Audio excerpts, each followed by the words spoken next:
జరిగింది. ఈ multi departmental ప్రోగ్రాంలు ఇంతకుముందు కూడా మన శ్రీరాంపూర్ ఏరియాలో వరుసగా జరుగుతూ ఉండేవి. కొన్ని కారణాల వల్ల జరగలేదు. మళ్ళీ ఎంతో చక్కగా అది కూడా మొట్టమొదటి సమావేశం మన ఎస్ఆర్పి 3A గనిలో జరగడం చాలా స్వాగతీయం. ముందుగా ఇక్కడికి విచ్చేసినటువంటి ఈ కమిటీ మెంబర్స్ అందరినీ కూడా ఎవరైతే ఉన్నారో కన్వీనర్ వ్యవహరిస్తున్నటువంటి మన SO2 GM గారు శ్రీ రఘుకుమార్ సార్ గారికి, మరియు ఏరియా ఇంజనీర్గా ఉన్నటువంటి మన శ్రీ చంద్రశేఖర్ సార్కి, AGM F&A శ్రీ మురళీధర్ సార్కి, DGM IID గారు శ్రీ చిరంజీవులు గారికి, DGM personal Shri Aravind sir గారికి, ASO గారు శ్రీ శ్రీధర్రావు గారికి, మరియు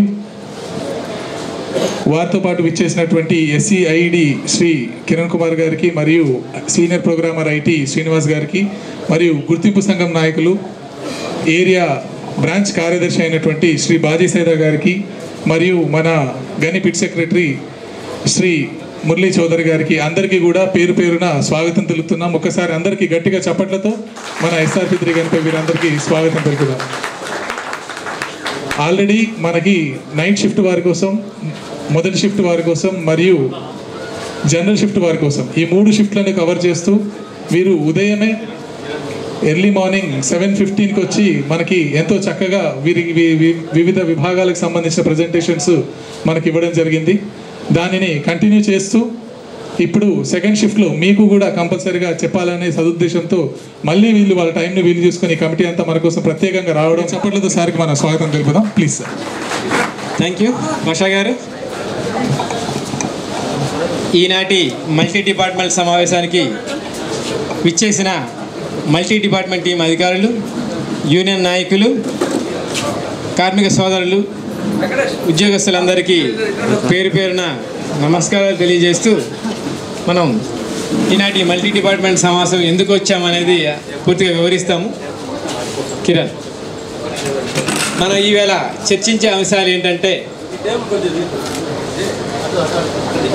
2023-24లో మన కంపెనీ ఉత్పాదకత, ఉత్పత్తి మరియు బొగ్గు రవాణా, అదేవిధంగా మనకి వచ్చే సంవత్సరం 2024-25లో మన కంపెనీ లక్ష్యాలు ఏంటి, అదేవిధంగా మన భూగర్భ యంత్రాల వినియోగం, ఉపరితల గనుల భారీ యంత్రాల వినియోగం, అలాగే మన సింగరేణి సంస్థలు అమలు చేస్తున్న సంక్షేమ కార్యక్రమాలు, అదేవిధంగా కంపెనీ భవిష్యత్ ప్రణాళికలు మరియు మన ముందున్న సవాళ్ళు, అదేవిధంగా కంపెనీ లక్ష్యాలను సాధించడానికి మనం ఏం చేయాలి అనే విషయాలని మనం చర్చించుకుంటాం ఇవాళ. అయితే ముఖ్యంగా మనకి ఈ సంవత్సరం మన కంపెనీ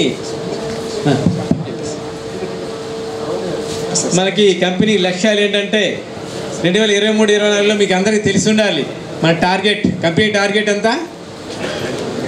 72 మిలియన్ టన్నులు మన కంపెనీ టార్గెట్ ఈ సంవత్సరానికి. అదేవిధంగా మన యూజీ మైన్స్లో టార్గెట్ ఏంటంటే 82.4 లక్షలు. అదేవిధంగా ఓపెన్ కాస్ట్ మైన్స్లోకి దాదాపు 63.76 మిలియన్ టన్నులు అనమాట. అదేవిధంగా మనకి ఓబీ మట్టి తొలగించాలి కదా, అది 5,739 లక్షల క్యూబిక్ మీటర్లు. అయితే మన కంపెనీ కూడా మన కంపెనీ డిపార్ట్మెంట్లో చేస్తున్నాం, ఓబీ తీస్తున్నాం, అది 575 లక్షల క్యూబిక్ మీటర్లు. ఆఫ్లోడింగ్ వాళ్ళు చూసుకున్నట్లయితే 5,164 లక్షల క్యూబిక్ మీటర్లు. అలాగే మన బొగ్గు రవాణా ఎంత ఉత్పత్తి చేశామో అంత రవాణా చేయాల్సిందే, అది కూడా 72 మిలియన్ టన్నులు. అదేవిధంగా మన ఉత్పాదకత ఎంత ఉండాలంటే 5.87 టన్నులు అనమాట. అయితే మనకి డిసెంబర్ వరకు మన ఉత్పత్తి ఎలాగుందని చూద్దాం. మన అండర్గ్రౌండ్ మైన్స్లో చూసుకున్నట్లయితే మన లక్ష్యం 61.68 లక్షల టన్నులు అయితే మనం సాధించింది ఎంత? 44.08. అది దాదాపు ఒక 17.6 లక్షల టన్నులు తక్కువ ఉందన్నమాట. దానికి చూసుకున్నట్లయితే 71% ఉంది. అదే మనకి ఉపరితల గనుల్లో చూసుకున్నట్లయితే మన టార్గెట్ 444.38 లక్షల టన్నులకి మనం సాధించింది 452.53 లక్షల టన్నులు, దాదాపు 8.15 లక్షల టన్నులు ఎక్కువ చేసాం ఓపెన్ కాస్ట్ మైన్స్. అదే 102% ఉన్నాం అన్నమాట. మొత్తం చూసుకున్నట్లయితే మనకి 506.06 లక్షల టన్నులకి అంటే 50.606 మిలియన్ టన్నులకి మనం సాధించింది 49.66 మిలియన్ టన్నులు. దాదాపు ఇప్పటి వరకు మనకి 9.45 లక్షల టన్నులు షార్టేజ్తో ఉన్నాం, మనం 98% ఉన్నాం. అదేవిధంగా బొగ్గు రవాణా మాత్రం మనం బాగానే చేసాం. బొగ్గు రవాణా 50.6 మిలియన్ టన్నులకి మనం చేసిందంత 51.02 మిలియన్ టన్నులు, దాదాపు 4.2 లక్షల టన్నులు ఎక్కువ చేశాము. ఇది 101% ఉంది. దీన్ని కానీ మనం ఒకసారి గట్టిగా కరతాళ ధ్వనులతో మనం ఒకసారి, ఎందుకంటే రవాణాతోనే మనం ముఖ్యంగా వచ్చే ప్రాఫిట్ వస్తుంది అనమాట, రవాణాతోనే. నెక్స్ట్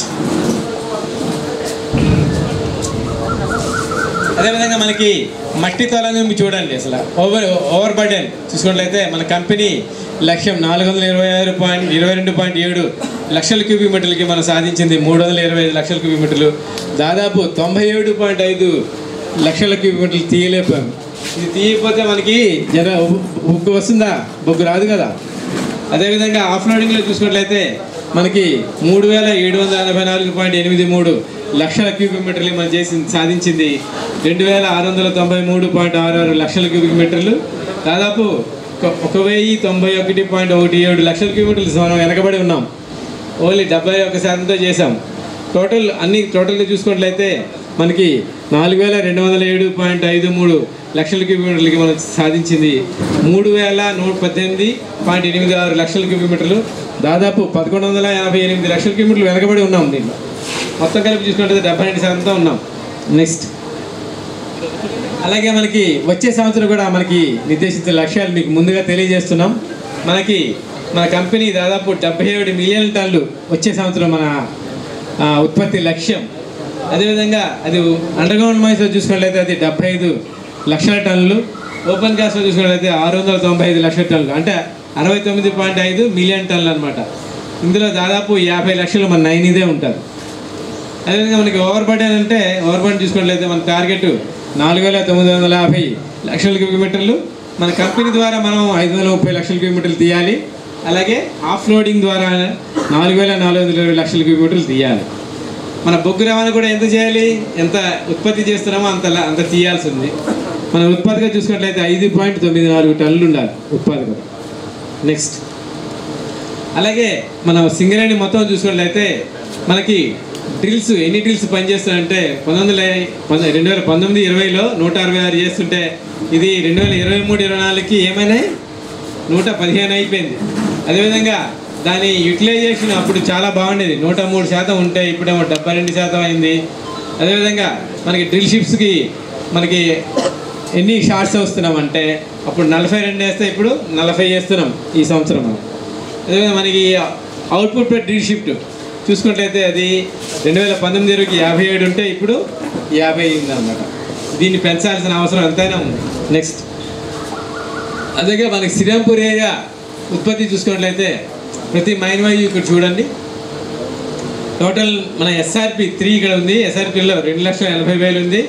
యాక్చువల్గా అది మనకి 2,72,360 టన్నులు వచ్చి 97% చేసాం. మన OMS 0.96 అన్నమాట. అలాగే యూజీఎంఎస్ చూసుకున్నట్లయితే 1,64,000కి మనం చేసింది 1,60,880 16,40,000కి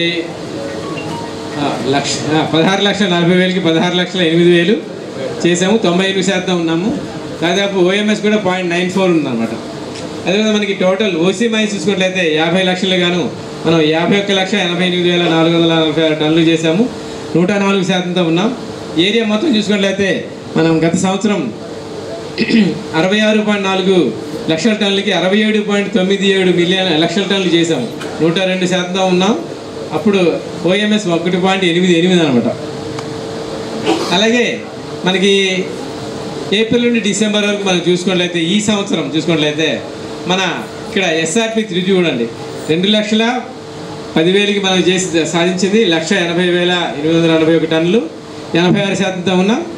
అదే గత సంవత్సరం సేమ్ పీరియడ్ చూసుకున్నట్లయితే అది 2,10,000కి 2,10,185, అంటే 100% చేసాం. ఈ 100% సాధించేందుకు ఒకసారి అందరు గట్టిగా చెప్పండితోని ప్రతాపం చేయాలి. అలాగే మన యూజీఎంఐస్ చూసుకున్నట్లయితే మనకి 12.3 లక్షలకి మనం సాధించింది 11.4 లక్షల టన్నులు, 93% ఉన్నాం. అదే లాస్ట్ ఇయర్ సేమ్ పీరియడ్ చూసుకున్నట్లయితే 12.3 లక్షలకి 12.16 చేసి 99% ఉన్నాం. అలాగే ఓపెన్ కాస్ట్ మైన్ చూసుకున్నట్లయితే 37 మిలియన్ టన్నులకి ఇప్పటి వరకు 37 లక్షల టన్నులకి ఇప్పటి వరకు 28.69 లక్షల టన్నులు చేసి 78% ఉన్నాం. లాస్ట్ ఇయర్ సేమ్ పీరియడ్కి 36.7 లక్షల టన్నులకి 34.47 94% ఉన్నాం. ఏరియా మొత్తం చూసుకున్నట్లయితే 49.3 లక్షలకి మనం సాధించింది 40 లక్షలు, అంటే 81% ఉన్నాం ప్రస్తుతానికి. మనం దాదాపు ఒక 9 లక్షలు వెనకబడి ఉన్నాం అన్నమాట. అయితే లాస్ట్ ఇయర్ సేమ్ పీరియడ్కి మనం చూసుకున్నట్లయితే ఇది 49 లక్షల టన్నులకి 46.6 లక్షల టన్ను చేసి 90% ఉన్నాం.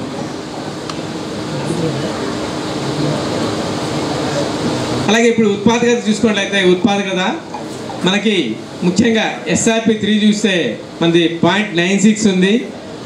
మన లక్ష్యం ఇంత చేయాలి 0.96, మనం ఎక్కడున్నాము 0.83 అనమాట. లాస్ట్ ఇయర్ సేమ్ పీరియడ్కి మనం 0.96 చేసాం. అలాగే యూజీ మైన్స్ అన్నీ చూసుకున్నట్లయితే మన లక్ష్యం 0.97 అయితే మనం సాధించింది 93. లాస్ట్ ఇయర్ సేమ్ పీరియడ్కి 0.94 అనమాట. అలాగే ఓసీ మైన్స్ 25.64 లక్ష్యం అయితే 9.78 చేస్తున్నాయి. లాస్ట్ ఇయర్ సేమ్ పీరియడ్కి ఇది 24 చేసింది. అదే ఏరియా మొత్తం చూసుకున్నట్లయితే మన లక్ష్యం 2.92కి మనం సాధించింది 1.53. లాస్ట్ ఇయర్ సేమ్ పీరియడ్కి 1.88. అలాగే మనం ముఖ్యంగా మన SRP 3 చూసుకున్నట్లయితే మనం 2019-20 చూడండి, 2,80,000కి మన టార్గెట్కి ఎంత చేసాము, 2,83,302, అంటే 101% చేసాం. ఒకసారి గట్టిగా చెప్పట్లతో మనం చూడండి 1.11 ఉత్పాదకత కూడా చేసాం. అదేవిధంగా 2020-21 కూడాను మన టార్గెట్ 2.8 లక్షలకి 2.42 చేసి 87% ఉన్నాం. అదే 2021-22లోని 2.8కి మనం 2.57 చేసి 92% ఉన్నాం. ఉత్పాదకత 1.01. గత సంవత్సరం చూసుకున్నట్లయితే మన లక్ష్యం 2.8 లక్షలకి 2.72 లక్షలు చేసి 97% ఉన్నాం. మన ఉత్పాదకత 0.98 అనమాట. డిసెంబర్ వరకు చూసుకున్నట్లయితే మన ఉత్పత్తి లక్ష్యం 2,10,000కి మనం ఇప్పుడు సాధించిందంతా 1,80,841, 86% ఉన్నాం. మన ఉత్పాదకత చూడండి పడిపోయింది 0.83 అనమాట, అయిపోయింది. 1.1 నుండి ఇది 0.83కి పడిపోయింది. నెక్స్ట్ అలాగే మనకి డ్రిల్స్ విషయం చూసుకున్నట్లయితే మన దగ్గర శ్రీరాంపూర్ మొత్తం 45 డ్రిల్స్ పనిచేయాలి. అయితే దాని యూటిలైజేషన్ చూసుకున్నట్లయితే ఈ సంవత్సరం 56% ఉంది, గత సంవత్సరం 60% ఉంది. అదేవిధంగా ఒక అవుట్పుట్ పర్ డ్రిల్ షిప్ చూసుకున్నట్లయితే ఈ సంవత్సరం 64 ఉంది, గత సంవత్సరం 61.5 ఉంది. అలాగే మన షార్ట్స్ పర్ డ్రిల్ షిఫ్ట్ చూసుకున్నట్లయితే గత సంవత్సరం అయితే 45 ఉంది, ఇప్పుడు ఈ సంవత్సరం చూసుకున్నట్లయితే 44.6 ఉంది. ఇది ఈల్డ్ పర్ షాట్ అంటారు. ఈల్డ్ పర్ షాట్ చూసుకున్నట్లయితే మనకి గత సంవత్సరం ఈ సంవత్సరం సేమ్ ఉంది 1.4. అలాగే మనకి మన SRP 3లోని మనకి ఎన్ని డ్రిల్స్ 8 డ్రిల్స్ ప్లాన్ చేసాము. 8 డ్రిల్స్ ప్లాన్ చేస్తే దాని యూటిలైజేషన్ ఎంత ఉంది, 60% ఉంది. లాస్ట్ ఇయర్ ఎంత ఉంది, ఇది 67.9 ఉన్నది. అదేవిధంగా ఒక డ్రిల్ ద్వారా output per drill shift same last year 62.4 ఉంటే ఇప్పుడు కూడా 62.8 ఉంది. అలాగే షార్ట్స్ చూసుకున్నట్లయితే బాగా ఇంప్రూవ్మెంట్ ఉంది. అదే 43.9 ఉండి గత సంవత్సరం ఇప్పుడు 47.9 ఉన్నది. అలాగే మనకి ఈల్డ్ పర్ షాట్ చూసుకున్నట్లయితే గత సంవత్సరం బాగుంది 1.4 ఉంది, ఈ సంవత్సరం 1.3 ఉన్నది. ఇప్పుడు మన నాణ్యత కోసం చూద్దాం ఒకసారి. మనకి గ్రేడ్ ఇక్కడ గ్రేడ్లు రకరకాల గ్రేడ్లు ఉన్నాయి, G7 నుండి G13 వరకు. అయితే మనం ఎలా అమ్ముతున్నాం చూడండి. D7ది 4,800 అయితే దాదాపు G13ది 1,840 ఉన్నది. అలాగే ఇది పవర్ సెక్టార్కి అమ్ముతున్నామట. అదేవిధంగా నాన్ పవర్ సెక్టార్కి చూడండి. నాన్ పవర్ సెక్టార్కి కొద్దిగా వాళ్ళు ఎక్కువ డబ్బులు ఇచ్చి కొంటారు. అది 5,130 నుండి దాదాపు 2,760 ఉంది. దాదాపు దాని వ్యత్యాసం 300 నుండి దాదాపు 840 రూపాయలు ఉంది. అంటే హైయెస్ట్ 1,070 రూపాయలు కూడా ఇచ్చి కొంటున్నారు వాళ్ళు నాన్ పవర్ వాళ్ళు. నెక్స్ట్ అలాగే మన శ్రీరాంపూర్ ఏరియాలో మైన్ వైజ్ చూడండి. ఇది గ్రేడ్ సాటిస్ఫాక్షన్ చూడండి. RK5 ఇది 56, RK6 ఇది 72, RK7 ఇది 48, RK8 ఇది 62, SRP1 74, SRP3 69, అలాగే IK1 52, అలాగే OC చూసుకున్నట్లయితే 82, SRPOC G10 గ్రేడ్ అయితే 81, IKOC G7 గ్రేడ్ అయితే 45% ఉంది, G10 గ్రేడ్ అయితే 69% ఉంది. దాదాపు ఓవరాల్గా చూసుకున్నట్లయితే మన క్వాలిటీ ఎంత పర్సంటేజ్ 64% ఉంది. అలాగే లాస్ట్ ఇయర్ చూసుకున్నట్లయితే ఇది మనకి RK5 చూస్తే 63, RK6 47, అది 42, RK7 న్యూటెక్ 62, SRP1 72, SRP1 72 ఉంది, SRP3 2 గ్రేడ్లు ఉంటాయి మనకి, G8 G11, అది ఒకటి 74 ఉంది, ఇంకోటి G11 86% ఉంది. అదేవిధంగా IK1 అనేది 48% ఉంది. SRP3 2 గ్రేడ్లు ఉంటాయి మనకి, G8 G10, అది ఒకటి 76 83 ఉంది. IK వసతి కూడా మనకి G7 G10 ఉంటుంది, అది 73-70% ఉంటుంది. ఓవరాల్గా చూసుకున్నట్లయితే గత సంవత్సరం కూడా మనం ఎంతున్నాం సేమ్ 64% ఉంది, ఇంప్రూవ్మెంట్ ఏం లేదు. అలాగే మనకి మన నాణ్యత లోపం వల్ల ఎంత కోల్పోతున్నాం, మనం ఎంత లాభం కోల్పోతున్నాం చూసుకున్నట్లయితే అది ఏప్రిల్ నెలలోని 10.9 కోట్లు అయితే దాదాపు మనకి డిసెంబర్లో కూడాను దాదాపు 4 కోట్లు అనమాట, 4.1 కోట్లు. సో ఈ విధంగా మనం ఓవరాల్గా చూసుకున్నట్లయితే మనకి 4.56 కోట్లు నష్టపోయాం గ్రేడ్ పడిపోవడం వల్ల. నెక్స్ట్ అయితే మనకి ఈ మన వినియోగదారులు ఉన్నారు కస్టమర్స్కి ఎలాంటి బుక్ ఇవ్వాలి, సో నాణ్యమైన బుక్ ఇవ్వాలి. ఇప్పుడు వాళ్ళు ఎక్కడికి వెళ్తారు, ఎక్కడ క్వాలిటీ బుక్ దొరుకుతుందో అక్కడికి వెళ్తారు. మనది క్వాలిటీ తక్కువ అయితే మన దగ్గర రారు. అదేవిధంగా ఈ థర్డ్ పార్టీ శాంప్లింగ్ అనేది ఒకటి కొత్తగా స్టార్ట్ చేసాం కాబట్టి థర్డ్ పార్టీ శాంప్లింగ్ చేయడం వల్ల నాణ్యతలో చాలా చాలా శ్రద్ధ చూపించాల్సి వస్తుంది. అదేవిధంగా మనకి అనుకున్న గ్రేడ్ మనకి వాళ్ళకి ఇవ్వకపోతే ముఖ్యంగా మన మీద నమ్మకం పోతుంది వాళ్ళకి. అదేవిధంగా మనం ప్రతి కింద స్థాయి నుండి ప్రతి అధికారుల వరకు అందరూ నాణ్యత మీద బాగా దృష్టి పెట్టి నాణ్యతను ఇంప్రూవ్ చేయాల్సిన అవసరం ఎంతైనా ఉంది. నెక్స్ట్ అయితే మనం ఏమేమి చేయాలి తీసుకోవాలి నాణ్యత చేయడానికి, మట్టి అసలు కలవకుండా ఉండాలి బొగ్గులో. అదేవిధంగా CHPలోని బెల్ట్స్ ఉంటాయి కదా, ఆ బెల్ట్స్ మీద మనకి షెల్ పికింగ్ చేయాలి. అలాగే కంటామినేషన్ అంటే రాళ్ళు కానీ ఈ ఐరన్ పార్ట్స్ కానీ ఈ టబ్ పార్ట్స్ కానీ ఏమి ఉండకుండా చేయాలి.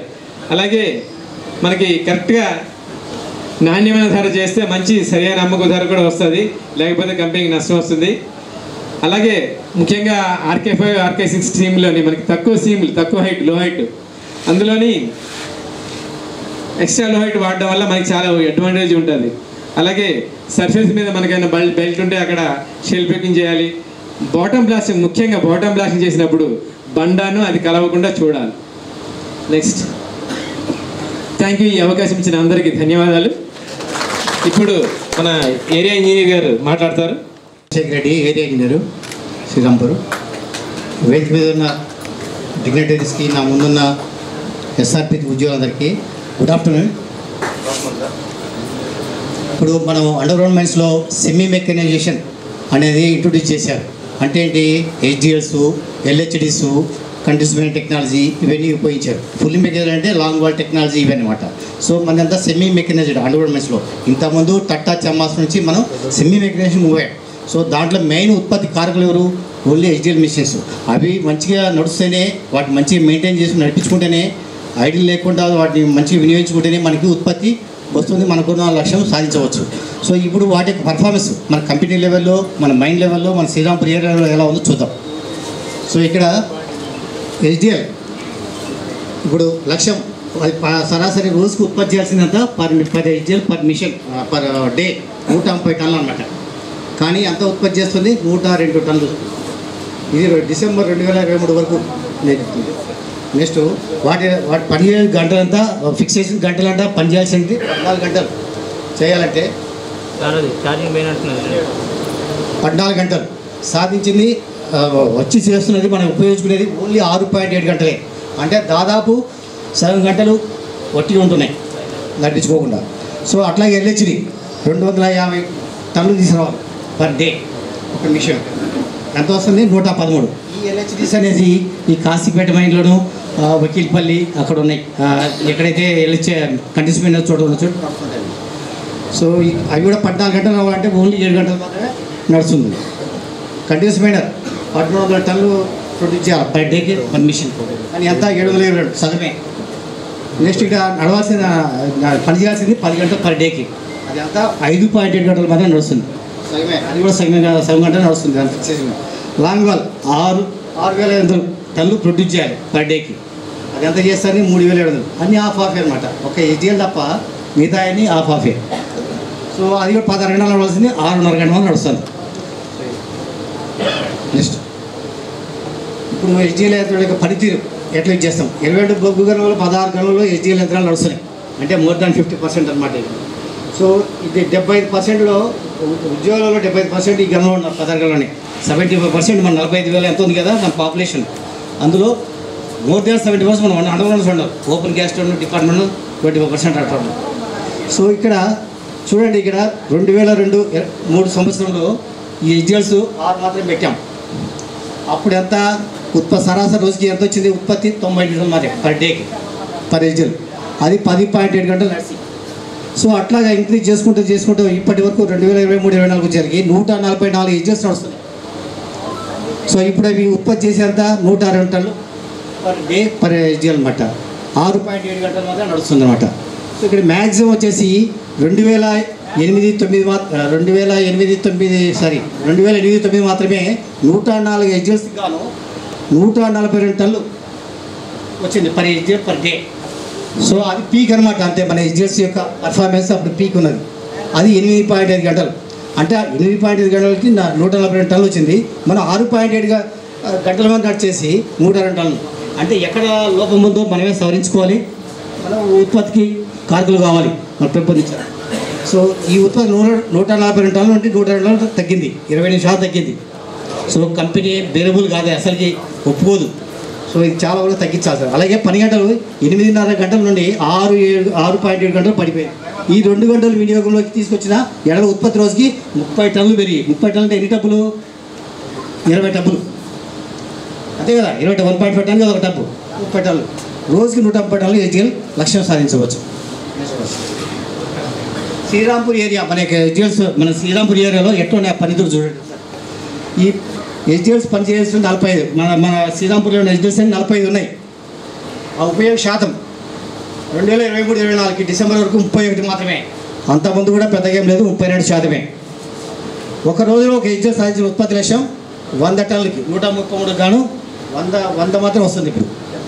సో అంతకుముందు కూడా 100 వచ్చింది. సో ఒక హెచ్డిఎల్ ద్వారా ఒక రోజులో సాధించిన ఉత్పత్తి 113, 2023-24 117 అంతకుముందు ఇయర్. ఒక హెచ్డిఎల్ ఒక రోజులో పని చేయవలసిన సరాసరి గంటలు 12 గంటలు చేయాల్సి వస్తే మనం ఎంత పని చేపిస్తున్నాం? 7.4 గంటలు డిసెంబర్ వరకు. అంతకుముందు ఇయర్ 7.7, 0.26 అవర్స్, 0.5 అవర్స్ ఎక్కువ పనిచేసిన అది ఇయర్. SRP3 మన మైన్ SRP3 యొక్క గని పర్ఫార్మెన్స్ ఎలా చూడండి, హెచ్డిఎల్స్ పర్ఫార్మెన్స్. సో 7 హెచ్డిఎల్స్ ఉన్నాయి మన దగ్గర, ఆండోలు 7 నడుస్తున్నాయి. ఆ ఉపయోగ శాతము 23-24 40% ఉంది. సో 22-23కి 38 ఉంది. ఈ హెచ్డిఎల్స్ సాధించిన ఉత్పత్తి అంతా 133 టన్నులు, అయితే 115 టన్నులు వస్తుంది. చాలా గ్రేట్ లాస్. అంతకుముందు ఏమో 130, అంటే 15 టన్నులు పర్ హెచ్డిఎల్ పర్ డే ఉత్పత్తి కోల్పోతున్నాం. సో ఒక హెచ్డిఎల్ ఒక రోజులో పని చేయవలసిన సరాసరి గంటలు 12 అయితే ఇప్పుడు నడిచే 9.56, అంతకుముందు 9.18. సో ఇక్కడ ఇంప్రూవ్మెంట్ ఆఫ్ వర్కింగ్ అవర్స్ పెరిగినాయి, బట్ కానీ అక్కడ ఉత్పత్తి మాత్రం తగ్గింది. Next bus. ఇప్పుడు మీకు అందరికి తెలిసే ఉంటుంది, నేను ఎక్కువ మీ అందరూ హెచ్డిఎల్స్ మీద పనిచేస్తున్నారు. ఎందుకు ఈ డ్రాప్ అయిపోయిందో అనేది కొత్త మిషన్ రావాలి, ఇప్పటికి కొత్త మిషన్ రాలేదు. సో ఒక 2-3 నెలలు డిలే అవుతుంది ఆ ప్రొక్యూర్మెంట్ డిలే ప్రాసెస్. ఎందుకంటే వాళ్ళ హై రేట్ స్కోర్ చేశారు, మళ్ళీ నెగోషియేట్ చేసి మళ్ళీ డ్రాప్ అయిపోయి మళ్ళీ ఫ్లోట్ చేశారు. 2-3 నెలల్లో కొత్త మిషన్లు వస్తాయి. సో అప్పటి వరకు ఈ సర్వే ఆఫ్ మిషన్లు, ఓల్డ్ మిషన్లే స్పేర్ పార్ట్స్ కొనేసి మనం ఉపయోగించుకోవాల్సిందే. ఈ మధ్యలో మళ్ళీ హైడ్రాలిక్ ఆయిల్ ప్రాబ్లం వచ్చింది. బామరాయిల్ అది గవర్నమెంట్ కంపెనీ, మనలాగే గవర్నమెంట్, వాటి ఆయిల్ ప్రాబ్లం వచ్చింది. గడ్డ కట్టిపోవడము, పంపులు ఫెయిల్ అయిపోవడం, దానివల్ల స్లో మూమెంట్ ప్రాబ్లం వచ్చింది. సో మళ్ళీ కొత్త ఆయిల్ తెప్పించేసి వేసాము. సో కొంచెం పెరుగుతుంది. సో ఇంకా ప్రాబ్లమ్స్ అయితే ఉన్నాయి, చేయాలి అవి. సో ఇది స్పేర్ పార్ట్స్ ఖర్చు. ఆ విధంగా ఉత్పత్తి చేయడానికి వాడిన స్పేర్ ఖర్చు చూడండి, 23-24 29.47 రూపాయలు అనమాట ఒక టన్నుకి. అదే 22-23లో 23.91, అంటే 6 రూపాయలు పెరిగింది. ఇంకా ఇందాక చెప్పిన రీజన్స్ ఏమిటో అనుకోవచ్చు. సో వాడిన స్పేర్ మనకు ఖర్చు చేసిన స్పేర్ పార్ట్ ఖర్చు ఎంత? 330 లక్షలు అనమాట, 336 లక్షలు. అంతకుముందు ఎంత? 385 లక్షలు. సో అంటే దాదాపు 50 లక్షలు ఇక్కడ తేడా ఉంది. అంటే తక్కువ ఖర్చు పెట్టాం, కానీ ఇంకా ఉంది కదా మన ఇయర్, ఇంకా 3 నెలలు ఉంది కాబట్టి డెఫినెట్గా అదే రీచ్ అవుతాం. మళ్ళీ ట్రాక్ చైన్లు, హైడ్రాల్ పంప్స్, హైడ్రాల్ మోటార్స్ ఇవన్నీ కొంటున్నాం. డెఫినెట్గా దానికంటే ఎక్కువవుతుంది. నెక్స్ట్ 1 టన్ను ఉత్పత్తి చేయడానికి వాడిన లూబ్రికేట్, మన హైడ్రాలిక్ ఆయిల్, గేర్ ఆయిల్ ఇవన్నీ వాడుతున్నాం, గ్రీజ్ ఇవన్నీ. సో వాటి ఖర్చు చూడండి 6.8 టన్నులు, 6.8 రూపాయలు పర్ టన్నుకి. 1 టన్ను ప్రొడ్యూస్ చేస్తే అంత ఆయిల్ వాడుతున్నాం, అంటే 7 రూపాయలు వాడుతున్నాం. 7 రూపాయలు ఖర్చు చేస్తున్నాం 1 టన్నుకి. అట్లాగే అంతకుముందు పోయిన సంవత్సరం 4.36 పైసలు అనమాట. సో 1 టన్నుకి, అంటే ఇప్పుడు బికాస్ ఆఫ్ ఇందాక చెప్పిన రీజన్సే ఉండొచ్చు దానికి అంటే పెరగడానికి. సో మొత్తం లూబ్రికేటింగ్ ఆయిల్ ఖర్చు అంతా 78 లక్షలు. 78.5 అయితే అంతకుముందు 70 పాయింట్. నాకు చెప్పిన రీజన్స్ వల్లే అది కాస్ట్ కూడా ఇంక్రీజ్ అయి ఉండొచ్చు. నెక్స్ట్ బస్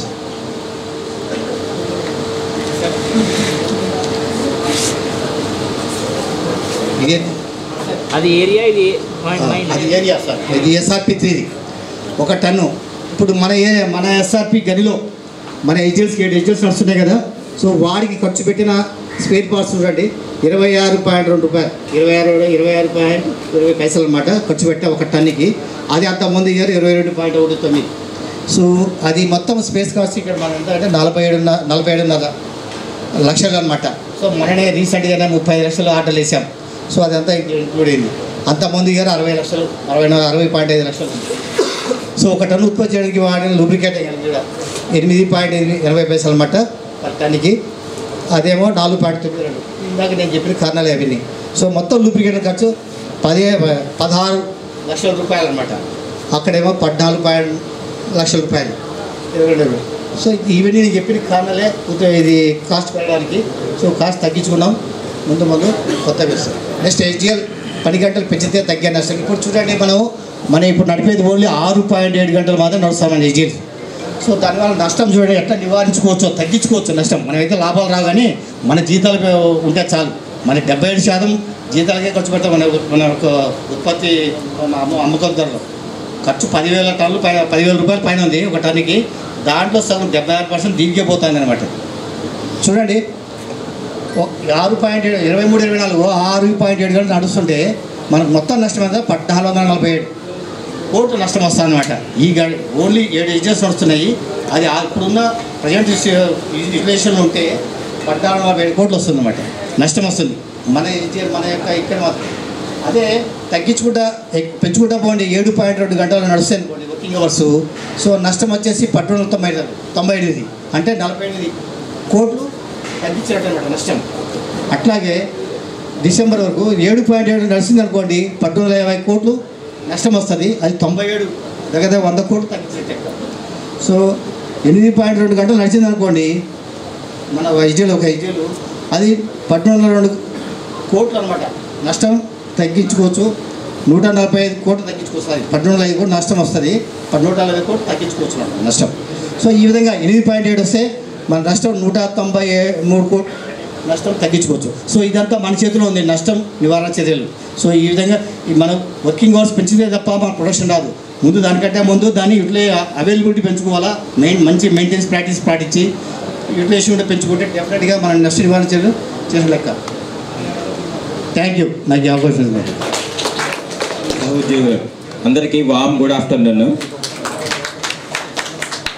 ఇప్పుడు మనం అంటే ఎంత మిషనరీ ఎంత యూటిలైజేషన్ ఎంత ప్రొడక్షన్ చేస్తున్నాం ఏంటి అవన్నీ తెలుసుకున్నాము. అది కాస్ట్ ఎంత అవుతుంది ఒకదానికి, మన కాస్ట్ తగ్గించగలుగుతామా, ఎంత అమ్మగలుగుతున్నాము, అది దాన్ని ఏమైనా పెంచుకోగలుగుతామా, దానివల్ల వచ్చే ప్రాఫిట్స్ లాసెస్ ఏంటి అనేది చూద్దాం ఒకసారి. దాన్ని బట్టి ఇది అండర్గ్రౌండ్ మైన్స్ ప్రొడక్షన్ ఇది. సో 1920లో 86.65 లక్షల టన్నులు ప్రొడ్యూస్ చేస్తే అది ఉత్పత్తి ఖర్చు ఏమవుతుంది 5413. అంటే 1 టన్ను ప్రొడ్యూస్ చేయడానికి 5413 రూపాయలు ఖర్చు అయ్యేది. దాన్ని అమ్మేది అప్పుడు ఇది 1920లో 3135 రూపాయలు అమ్మితే వచ్చింది. అంటే ఖర్చు పెట్టిన దానికన్నా తక్కువ వచ్చింది అప్పటి పరిస్థితి. అంటే నష్టం ఎంత వచ్చింది 1 టన్నుకి 2325. దానివల్ల మనకి రిజల్టెంట్ ఏంటంటే లాసు 1979 కోట్ల లాస్ ఏది 1920లో. అదే ఇప్పుడు 23-24 అప్ టు డిసెంబర్ వరకు చూస్తే కంపెనీ ఓవరాల్గా మన భూగర్భ గనుల నుంచి 44.08 lakhs ప్రొడ్యూస్ చేస్తే ఉత్పత్తి ఖర్చు ఎంత అయింది 8594. అంటే 1920లో 5413 అయినప్పుడు ఇప్పుడు వచ్చేసరికి 8,594 అవుతుంది. అంటే 3,000 అంత పర్ టన్ను పెరిగింది అనమాట ఖర్చు. అదే అమ్మకం ధర ఇది 1920లో 3,135 అయితే అదే 23-24కి వచ్చేసరికి 4,561. ఎంత పెరిగింది? 1,400. అంటే అది 3,000 పెరిగితే ఇక్కడ 1,400. అంటే మనం అమ్మలేకపోతున్నాం ఆ ధరకి. మనం పెంచిన కాస్ట్ పెరిగిన దానికి మనం కూడా ధర పెంచి అమ్మలేకపోతున్నాం. దానికి ఏమున్నాయి, మనకి ఎందుకు పెంచలేకపోతున్నా తర్వాత స్లైడ్స్లో చూద్దాము. దానివల్ల రిజల్టెంట్ లాస్ ఇప్పటివరకే 1,779 లాస్ అవుతున్నాం. అంటే ఇంకా 2 నెలలు కూడా ఉన్నాయి, ఇంకా 3 నెలలు, డిసెంబర్ వరకు కాబట్టి. నెక్స్ట్ అంటే మన బొగ్గు తీయడానికి అయ్యే ఖర్చులో ఏది ఎంత పర్సెంటేజ్ వస్తుందో చూద్దాం. దీంట్లో చూడండి, మొత్తం ఖర్చులో జీతభత్యాలు 6,626 రూపాయలు ఇక్కడ, అంటే 77%. ఈ మొత్తంలో అంటే మన జీతాలే ఎక్కువ ఖర్చు అవుతున్నాయి. తర్వాత పేలుడు మందు 33%, 33 రూపీస్ అవుతుంది, 1%.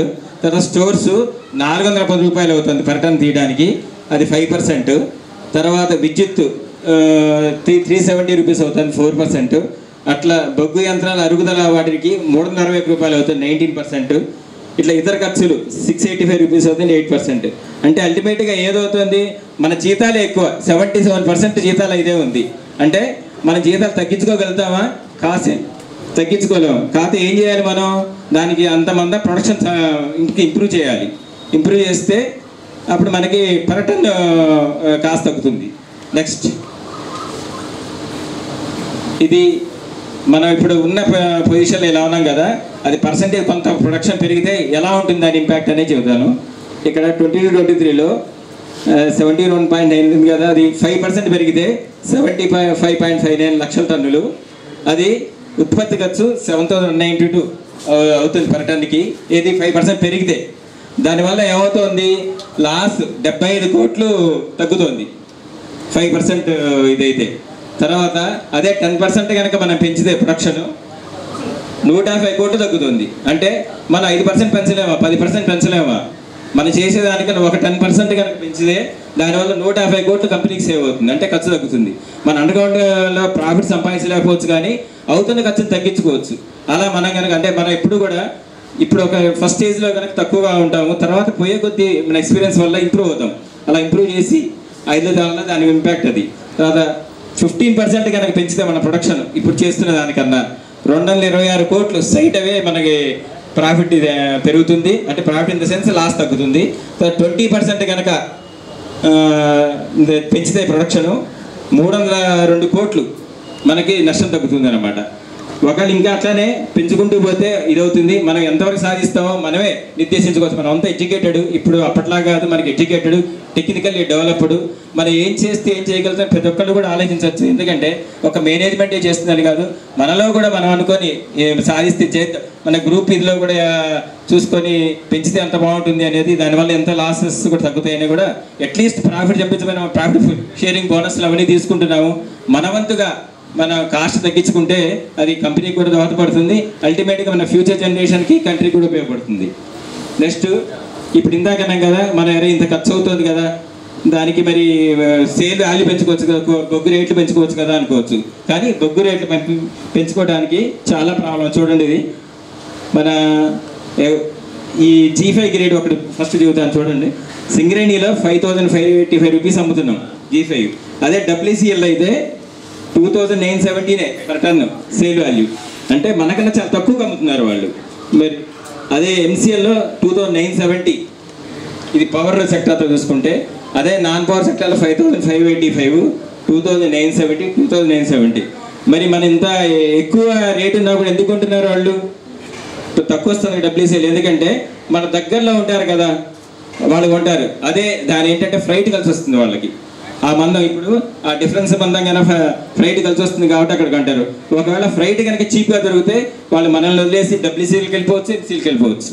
అంటే అల్టిమేట్గా ఏంటంటే కాస్ట్ తగ్గించకపోతే అంటే ఇప్పుడు మనం పెంచాలనుకోండి, ఒక 100 రూపాయలు పెంచినా కూడా ఆ మంద మనకి సేల్ లాస్ అయిపోతాయి. ఎందుకంటే వాళ్ళు పక్కకి వెళ్ళిపోతారు. ఎందుకు? డిమాండ్ వల్ల మనం పెంచలేకపోతున్నాం రేటు, డిమాండ్ కన్స్ట్రెయింట్ ఉంది కాబట్టి. అందుకని అల్టిమేట్గా మనం ఏం చేయాలంటే పర్ టన్ కాస్ట్ తగ్గించుకోవాలి. అది చేయాలి అంటే ప్రొడక్షన్ పెంచాలి. నెక్స్ట్ ఇది శ్రీరాంపూర్ ఏరియాలో ఎలా ఉందో చూద్దాము. 1 టన్ను ప్రొడ్యూస్ చేయడానికి 23 అంటే 22-23లో 5256 అయితే డిసెంబర్ వరకు, ఈ 23-24లో 5353 పర్ టన్ అన్నమాట ఖర్చు. 1 టన్ను అమ్మగా వచ్చిన రాబడి 4634 ఉంటే 2023లో, ఇప్పుడు 23-24లో 5024 అంటే 1 టన్నుకు వచ్చిన నష్టం ఎంత ఉంది? 22-23లో 622 ఉంటే ఇక్కడ 329. ఇది ఏంటంటే మన సేల్ వాల్యూ కొంచెం పెంచుకోగలిగాం కాబట్టి దానివల్ల వచ్చిన తగ్గింది ఇది అనమాట. జీతాలకి ఎంత అవుతుందో చూడండి, 2370 పర్ టన్నుకి అయితే ఈ 23-24లో 2856. తర్వాత మొత్తం నష్టము అక్కడ 42,284 lakhs అయితే ఇక్కడ 13,191 lakhs. నెక్స్ట్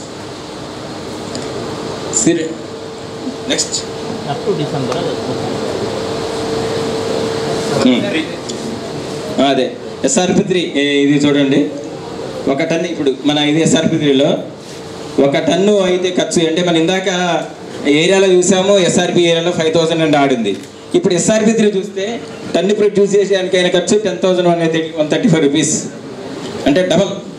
అదేంటి అంటే ఓసీ కూడా ఉండబట్టి మనం దాని యావరేజ్ మీద 5,000 అని కనపడుతుంది. ఇప్పుడు మన SRP3 ఒకటే చూసుకుంటే 1 టన్ను ప్రొడ్యూస్ చేస్తే అయ్యే ఖర్చు 10,134. అదే 22-23 ఎంత ఉంది? 7,847 ఉంది. దీనికి పెరగడానికి రీజన్స్ ఏంటి? మన NCAA రివిజన్ ఉంది, రేట్లు అంటే మెటీరియల్ రేట్లు పెరిగాయి, ఆ స్పేర్స్ రేట్లు పెరిగాయి, అలా ఆ ఇదిలో. తర్వాత 1 టన్నుగా అమ్మగా వచ్చింది ఎంత ఉంది? 5,375 ఉంది ఇయర్లో. కిందసారి 5,033.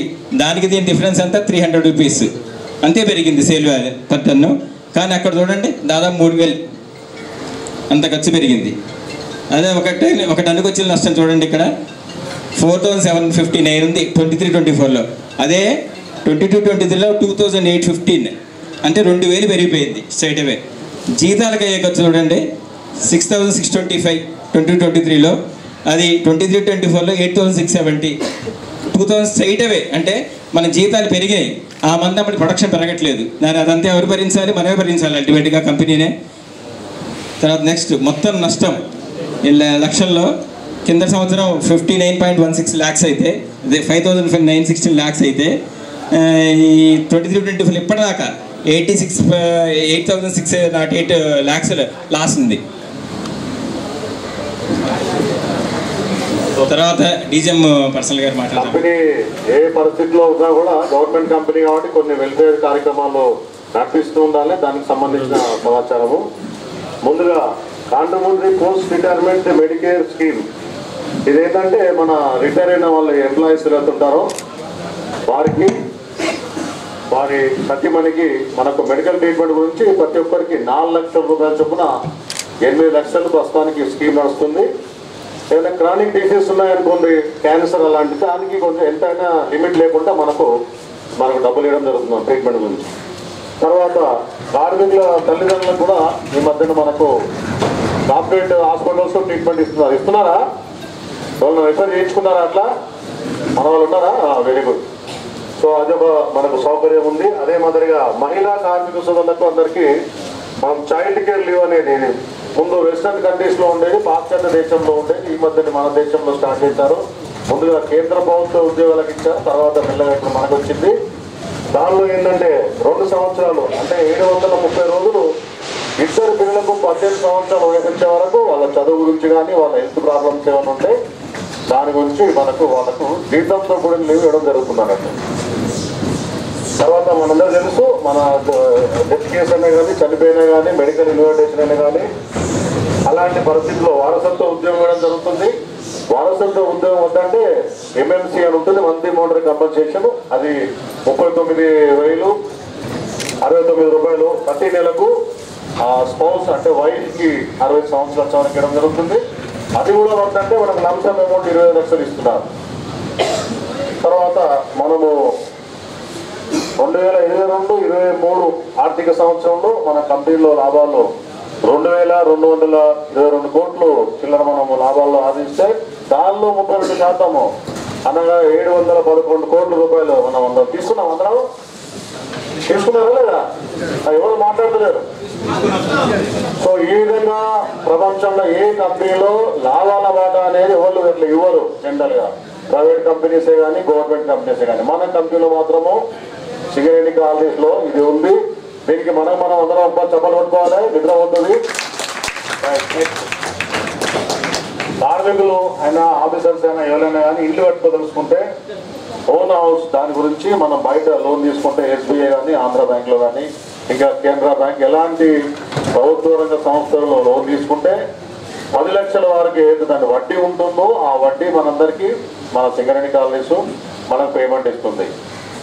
ఓకే. నెక్స్ట్ తర్వాత మన రాజ్యాంగ నిర్మాత డాక్టర్ బిఆర్ అంబేద్కర్ గారి జన్మదినం పురస్కరించుకొని మనందరికీ ఏప్రిల్ 14వ తారీఖు రోజు మనకు జీతంతో కూడిన సెలవు దినం ఇవ్వడం జరిగినది. అదే కాకుండా వారి జన్మదినాన్ని మనము చాలా బాగా జరుపుకోవాలని, ఘనంగా జరుపుకోవాలని 1,00,000 రూపాయలు ప్రతి ఏరియాకు మన కంపెనీ ఇస్తుంది. తర్వాత హిందూ కార్మికులకు సంక్రాంతి, ముస్లిం కార్మికులకు రంజాన్, క్రిస్టియన్ కార్మికులకు క్రిస్మస్ అప్పుడు వేతనంతో కూడిన సెలవు దినం ఇవ్వడం జరుగుతుంది.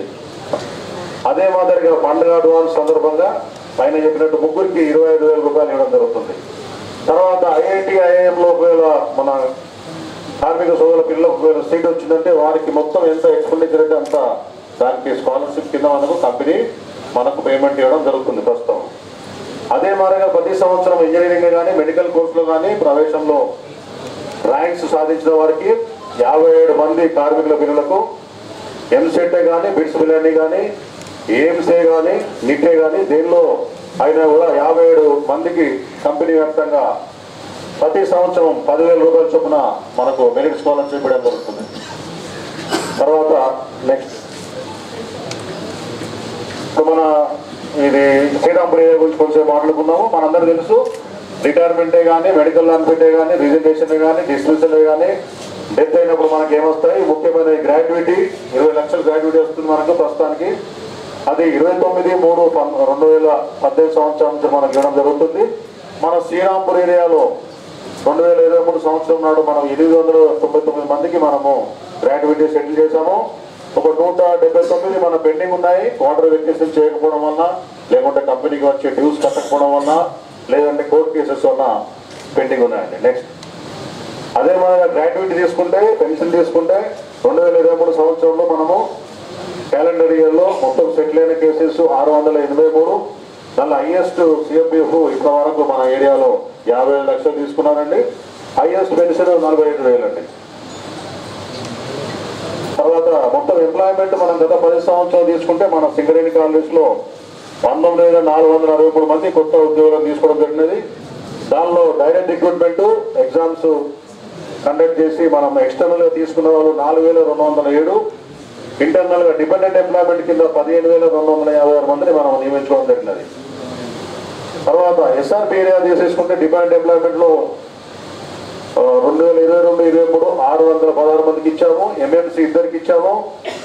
తర్వాత ఎల్ఎస్పి అంటే లంసమ్ అమౌంట్ 45 మందికి ఇవ్వడం జరిగినది. కంపెనీ క్వార్టర్స్ మీ అందరు తెలుసు 6,750 ఉన్నాయి. మళ్ళీ చెన్నూరు క్వార్టర్స్ కూడా మనకే ఇచ్చారు 296. దానిలో మనకి ప్రస్తుతం వేకెంట్ 601 క్వార్టర్ వేకెంట్ ఉన్నాయి. మనం హెచ్ఆర్ఏ 1,682 మందికి మనం ఇప్పుడు పేమెంట్ చేస్తున్నాం శ్రీరాంపూర్ ఏరియాలో. ఫ్రీ పవర్ క్వార్టర్స్ కి మరియు ఫ్రీ పవర్ ఏసీకి ఇవ్వడం జరుగుతుంది. ఇస్తున్నారు ఆ పవర్ ఫ్రీ? ఎవరు మాట్లాడతలేదు. రైట్. తర్వాత చెన్నూరు క్వార్టర్స్ కూడా ఉన్నాయి వేకెంట్. ఎవరికైనా కావాలంటే అప్లికేషన్ పెట్టి మనం పరిశీలిద్దాం. ఎందుకంటే దానికి వాటర్ సప్లై, డ్రైనేజ్ ఫెసిలిటీ అవన్నీ చూద్దాము. అవన్నీ ఆలోచించి నిర్ణయం తీసుకుంటాం. అదే కొందరు వాడుకుంటాము. మీరు ఎవరైనా ఇంట్రెస్ట్ ఉంటే అప్లికేషన్ పంపించండి. జిఎం గారికి అప్లై చేస్తూ దరఖాస్తులు మీరు చూసి ఎన్ని దరఖాస్తులు వచ్చినాయి దాన్ని బట్టి మనం నిర్ణయం తీసుకుంటాం. దానికి ఏం ప్రాబ్లం లేదు. తర్వాత నెక్స్ట్ ప్రమోషన్స్కి వస్తే మనకు 2022-23 సంవత్సరంలో మన ఏరియాలో 955 ఖాళీలు. దానిలో యాక్టింగ్ బేస్డ్ 859, మనం నింపింది 284. టెస్ట్ బేస్ ప్రమోషన్ 96 ఉంది, 25 నింపడం జరిగినది. అదే మాదిరిగా 2023-24లో 1,479 వేకెన్సీస్ ఉన్నాయి. దానిలో యాక్టివ్ బేస్డ్ 1331, టెస్ట్ బేస్డ్ 148. ఇవన్నీ ఇప్పుడు మనం ప్రాసెస్లో ఉన్నాయి నింపుతున్నాము. దీనిలో స్మాల్ సబ్మిషన్ ఏంటంటే చాలా ఉద్యోగులు ప్రమోషన్స్ వద్దంటున్నారు. దానికి ఒక కారణం ఏంటంటే మాకు జనరల్ మంత్రులు కావాలి, సర్ఫేస్ ఓపెన్ కాస్ట్. అదేనా కారణం? అంతేనా? అందరూ జనరల్ మంత్రులు సర్ఫేస్ ఓపెన్ కాస్ట్లు చేస్తే అండర్ గ్రౌండ్ మైన్స్ ఎక్కడ వస్తే కొంచెం మనం ఆలోచించుకోవాలి.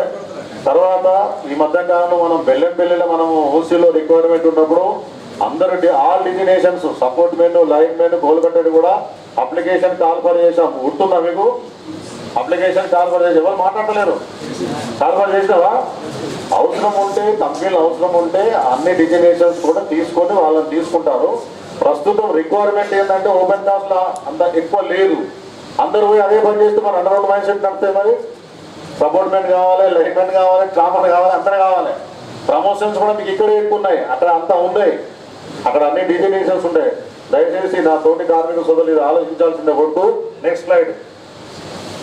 స్పెషల్ ఇన్సెంటివ్ నేను ముందే చెప్పాను. మనం 2022-23 దానిలో మనం 711 కోట్లు తీసుకోవడం జరిగినది.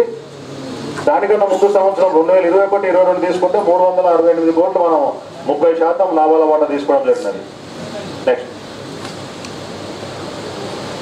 తర్వాత WPS and GA work people sports and games association కింద మనం అన్ని గేమ్స్ కండక్ట్ చేసుకున్నాం. గ్రూప్ వైజ్ పాత రోజుల్లో మైనారిటీస్ ఉండేది, ఇప్పుడు గ్రూప్ వైజ్ మనం చేసుకున్నాము. గేమ్స్ అన్ని కండక్ట్ చేసుకున్నాము. యాన్యువల్ స్పోర్ట్స్ డే కండక్ట్ చేసుకోవడం జరిగినది. తర్వాత మన SCCL సింగరేణి కాలనీస్ మొన్న జరిగిన CAL inter company hockey tournament మనం గెలిచాము. ఎంత తెలుసా? మరి అందరూ చెప్పలు కొట్టాలి. నెక్స్ట్ మనందరికీ ఇక్కడ SRP ఏరియాలో పనిచేసేవారు అందరూ సంతోషంగా ఉండాలి, శారీరకంగా బలంగా ఉండాలనే ఉద్దేశంతో మనం 3 స్టేడియంలు నడుస్తున్నాయి. కొత్త స్టేడియం కూడా స్టార్ట్ చేస్తాం మనం ఇప్పుడు ఈ మధ్య కాలంలో. ప్రాణాయుధ స్టేడియం అని, తర్వాత 2 క్లబ్స్ ఉన్నాయి, 3 గార్డెన్స్, కమ్యూనిటీ హాల్స్ ఉన్నాయి 2. ఇవన్నీ మనందరం సంతోషంగా ఉండాలనే ఉద్దేశంతో వెల్ఫేర్ కింద మనకు ఇవ్వడం జరిగినది. నెక్స్ట్ అదే మాదిరిగా సింగరేణి ఎంప్లాయీస్ వెల్ఫేర్ అసోసియేషన్ ద్వారా మనం women's day, children day, physical challenge day ఇలాంటి డేస్ నిర్వహించుకోవడం జరుగుతుంది. తర్వాత ట్రిపుల్ ఎస్ కింద మనము టైలరింగ్, బ్యూటీషియన్, మగ్గం వర్క్స్, ఫ్యాషన్ డిజైనింగ్ కోర్సెస్ మనము ఈ ఆర్థిక సంవత్సరం 473 మందికి మనం ట్రైనింగ్ ఇస్తున్నాము. మీకు ఐడియా ఉంటుంది, నస్పూర్లో మనం అక్కడ ట్రైనింగ్ క్లాసెస్ నిర్వహించడం జరుగుతుంది అన్నట్టు. తర్వాత హాస్పిటల్ సర్వీసెస్ విషయానికి వస్తే మనకు 2 డిస్పెన్సరీస్ ఉన్నాయి. RK dispensary, Naspur dispensary. అన్నింటిలో అన్ని ఫెసిలిటీస్ ఉన్నాయి. ఒకటి ఏంటంటే ఫిజియోథెరపీ యూనిట్ అనేది, ఫిజియోథెరపీ ఫెసిలిటీ మాత్రం మనకు ఆర్కే డిస్పెన్సరీలో ఉన్నాయి. మిగతా అన్ని ఫెసిలిటీస్ లైబ్రరీ సర్వీసెస్ కానీ ఇంకేదైనా కానీ అన్నీ మనకు 2 డిస్పెన్సరీలో ఉన్నాయి. నెక్స్ట్ PME స్టేటస్ చూసుకుంటే మన SRP3లో మనం ఎన్ఆర్ఓలో 1176 1176 అయితే మన టార్గెట్ 178 అయితే మనం 229 అచీవ్ చేసాము. అంటే పర్సంటేజ్ 128. PME మీరు అందరూ కళ్ళ పరీక్ష అందరూ బాగా చేసుకుంటున్నారు కాబట్టి మీరు అందరూ చప్పట్లు కొట్టుకోవాలండి. Right, okay, thank you.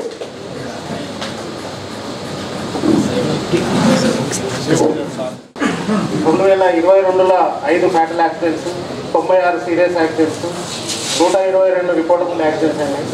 అదేవిధంగా 23లో చూసుకుంటే 5 fatal accidents, 68 serious accidents, 70 reportable accidents అయినాయి. అంటే యాక్సిడెంట్స్ అన్నవి నెంబర్ తగ్గింది కానీ ఇంకా మనం దాంట్లో ఇంప్రూవ్మెంట్ తీసుకురావాల్సిన అవసరం ఎంతైనా ఉన్నది.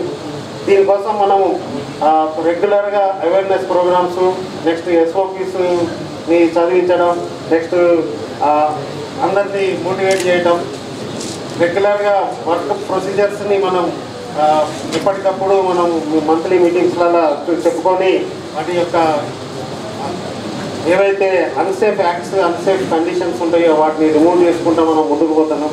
దాంతో ఈ యొక్క సేఫ్టీ స్టేటస్ అన్నది మనకి ఇంప్రూవ్ అవుతుంది. నెక్స్ట్ SRP ఏరియాకి వచ్చేసి చూస్తే 2022లో 1 fatal accident, 20 serious accidents, 35 reportable accidents అయినాయి.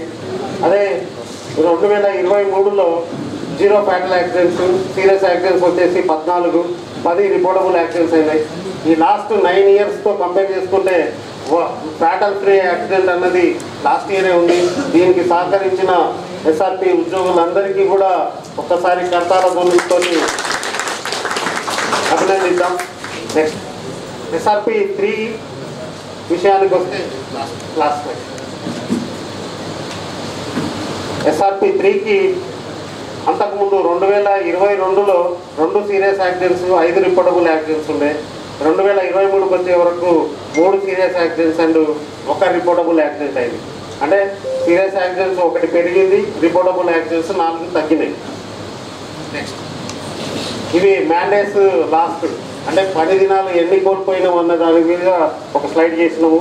టోటల్గా వచ్చేసేసి అంతకుముందు 2022 సంవత్సరంలో రిపోర్టబుల్ సీరియస్ యాక్సిడెంట్స్ మొత్తం కలిపి 3674 10 దినాలని SRP ఏరియా కోల్పోయింది. అదేవిధంగా 2023కి వచ్చే వరకు అది 1889 అంటే ఆల్మోస్ట్ 50% మ్యాన్షిప్స్ని మనం తగ్గించుకోగలిగినాం. SRP 3కి వచ్చే వరకు సీరియస్ యాక్సిడెంట్స్ తోటి 207 2022లో 207 మస్టర్లు మనం కోల్పోయినాం. అదేవిధంగా 2023కి వచ్చే వరకు 3 యాక్సిడెంట్స్ సీరియస్ యాక్సిడెంట్స్ ఇవి చాలా రోజులు మనకి సిక్లో ఉండబట్టి 662 మ్యాన్షిప్స్ని కోల్పోయినాం. అదే రిపోర్టబుల్ యాక్సిడెంట్స్కి వచ్చేసి 165 మ్యాన్షిప్స్ కోల్పోయినాం. అదే రిపోర్టబుల్ యాక్సిడెంట్ లాస్ట్ ఇయర్ 1 అయింది, దాంతో 16 మస్టర్లు మనం కోల్పోయింది జరిగింది. నెక్స్ట్ ఇవి SRP ఏరియాలో ట్రైనింగ్స్ మనం డిఫరెంట్ ట్రైనింగ్స్ ఇస్తున్నాం. వీటీసీగా కొత్తగా వచ్చిన వాళ్ళకి బేసిక్ ట్రైనింగ్ దగ్గర నుంచి నెక్స్ట్ చేంజ్ ఆఫ్ ట్రైనింగ్ కొత్తగా వచ్చిన ఎంప్లాయీస్ ఎవరైతే ఉన్నారో డిఫరెంట్ జాబ్స్ మీద కోల్ కటింగ్ కానీ, టింబరింగ్ కానీ, ట్రామింగ్ కానీ, లైన్మెన్ కానీ, టప్ పుషింగ్ ఇటువంటి జాబ్స్ అన్నిటికి కూడా మనం ట్రైనింగ్ ఇస్తున్నాం. 2022కి వచ్చేసి 4097 ట్రైనింగ్స్ ఇవ్వడం జరిగింది. అదే 2023కి 1152 ట్రైనింగ్స్ ఇవ్వడం జరిగింది. ఇప్పుడు ఎవరికైనా ఏదైనా జాబ్స్లలో మనకి అవసరం ఉన్నది అంటే డిఫరెంట్ జాబ్స్లలో చేంజ్ ఆఫ్ జాబ్ ట్రైనింగ్ చేస్తేనే వాళ్ళకి యాక్టింగ్ దొరుకుతుంది. వాళ్ళకి అవసరాన్ని బట్టి మనం ట్రైనింగ్స్ ఇవ్వడం జరుగుతుంది. డిఫరెంట్ ట్రైనింగ్స్ని మనం రిఫ్రెషర్ ట్రైనింగ్ ఏంది, retraining of support men, pole cutters ఇవన్నీ కూడా మనం ఇస్తున్నాం. ఇప్పుడు కొత్తగా ఫిక్స్ సేఫ్టీ కమిటీ మెంబర్స్ని మనం ఇక నెక్స్ట్ ట్రైనప్ చేయాల్సి వస్తుంది.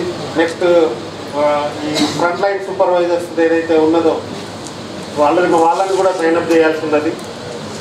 నెక్స్ట్ ఇవన్నీ కూడా మన 14 యాక్సిడెంట్స్ లాస్ట్ ఇయర్ అయిన యాక్సిడెంట్స్ యొక్క డిస్క్రిప్టివ్ రిపోర్టు.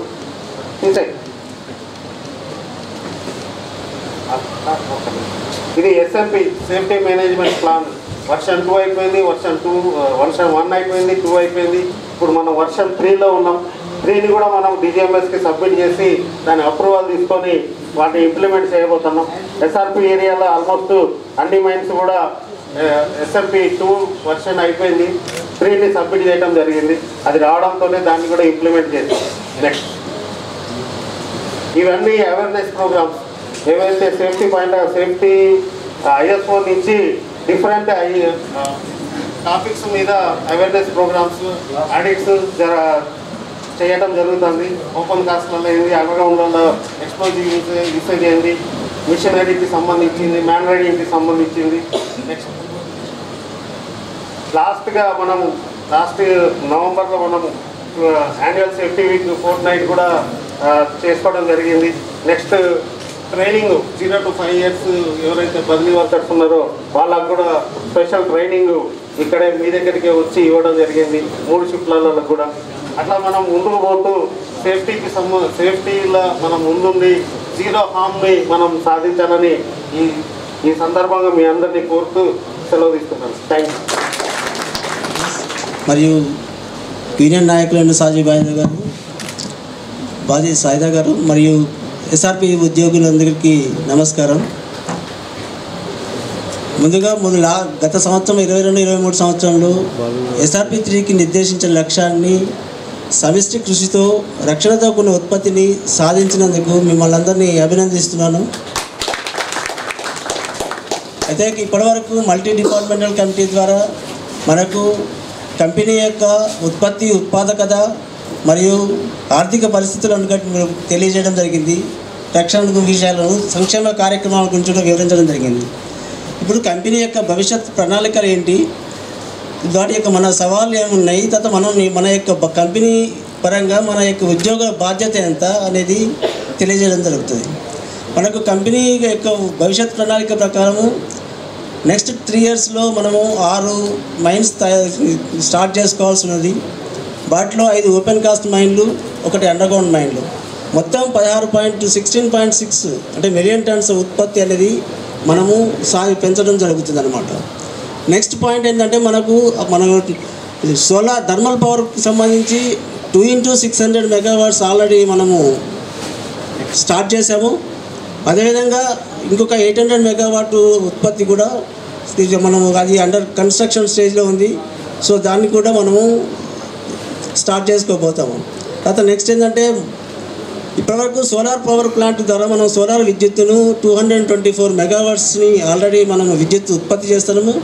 అదేవిధంగా భవిష్యత్తులో 76 మిలియన్ మెగావాట్స్ ఉత్పత్తి కూడా సాధించడం జరుగుతుంది అన్నమాట, చేయడం జరుగుతుంది. సో దాన్ని ఏంటంటే మన యొక్క కంపెనీ అవసరాల దృష్ట్యా వాటిని మనకు ఆ విద్యుత్తును మనమే వాడుకోవడం జరుగుతుంది అన్నమాట. నెక్స్ట్ ఏంటంటే మనకు కంపెనీ యొక్క ముందున్నటువంటి సవాళ్ళు ఏంటి, ఛాలెంజెస్ ఏంటి మనకి ఇప్పుడు ప్రజెంట్ అయితే కస్టమర్స్ ఎవరైతే ఉన్నారో మనకు పవర్ సెక్టర్ కానీ సిమెంట్ కానీ తర్వాత ఇతర కంపెనీలకు మనకు ఏంటంటే కస్టమర్కి మనకు మన ఏదైతే ఉందో క్వాలిటీ పరంగా క్వాంటిటీ పరంగా మనకు బొగ్గు అనేది నాణ్యతతో కూడిన బొగ్గును సప్లై చేయాల్సి ఉన్నది. అది మనకు పెద్ద ఛాలెంజ్. అది కాకుండా ఏంటంటే మనకు సెంట్రల్ గవర్నమెంట్ కోల్ బ్లాక్స్ని ప్రైవేట్కి ఇస్తున్నది. దాంట్లో ఏదైనా ప్రొవిజన్ మనకు సేల్ వాళ్ళు అమ్ముకునే ఛాన్సెస్ ఉన్నాయన్నమాట. వాళ్ళు ప్రైవేట్ అంటే వాళ్ళకు కూడా సేల్ ప్రొవిజన్ ఉంది. దానివల్ల ఏంటంటే మనకు కాంపిటీషన్ ఉంటుంది డెఫినెట్గా. సో దాన్ని అధిగమించాలంటే ఏంటంటే మనము ఉత్పాదకతని పెంచుకోవాల్సిన అవసరం ఉంది అన్నమాట. కాంపిటీషన్ తట్టుకొని నిలబడగాలి, అప్పుడే మన కస్టమర్స్ మన దగ్గరికి రావడం జరుగుతుంది.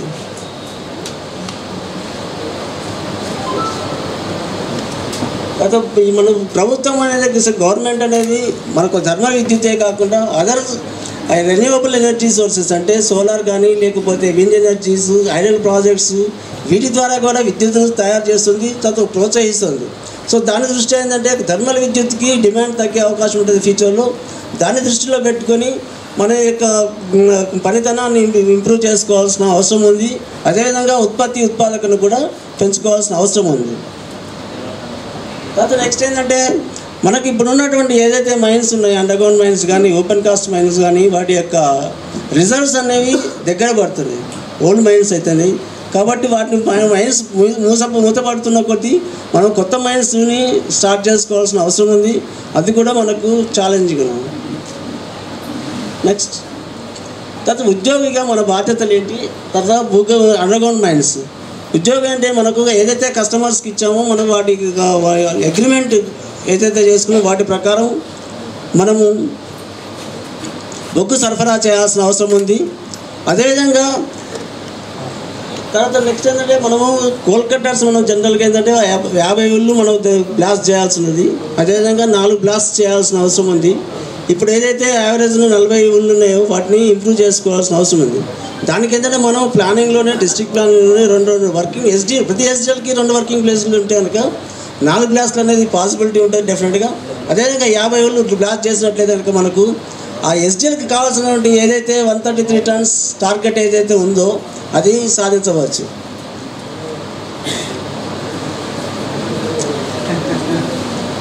తర్వాత అదేవిధంగా వర్కింగ్ అవర్స్ ఫస్ట్ స్టార్టింగ్లో మనకు ఎస్డిఎల్ స్టార్ట్ అయినప్పుడు 12 hours 13 hours అనేవి మనం చేయడం జరిగింది యాక్చువల్గా.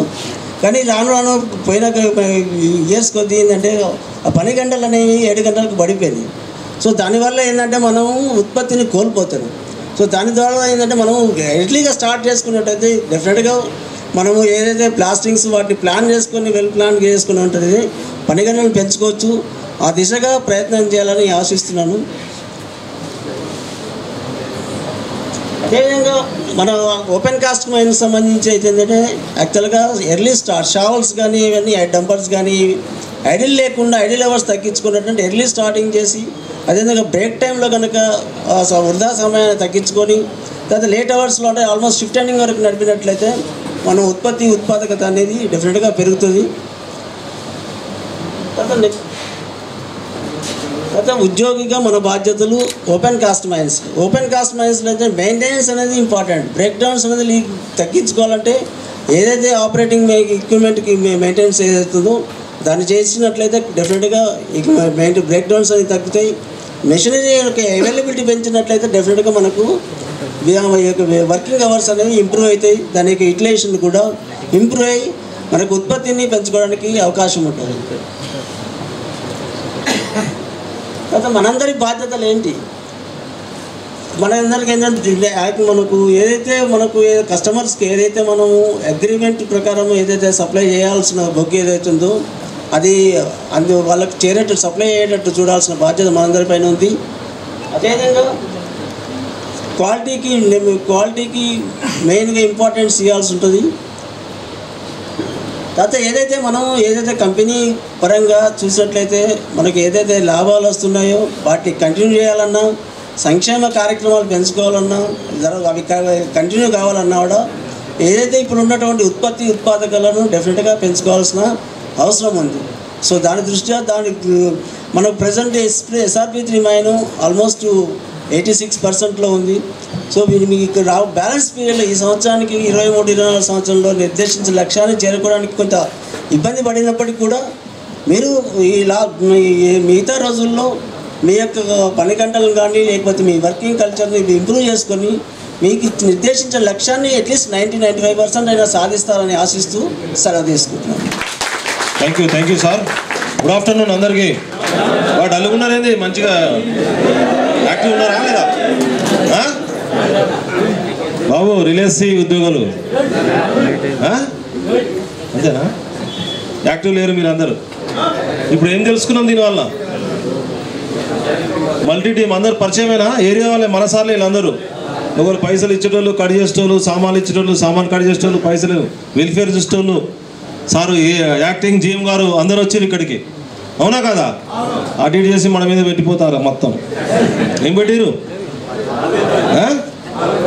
బరువు బాధ్యత పెట్టిరు, అంతేనా కదా? మనందరం ఏం చేయాలి ఇప్పుడు? ఇక బాధ్యతతో పనిచేయాలి.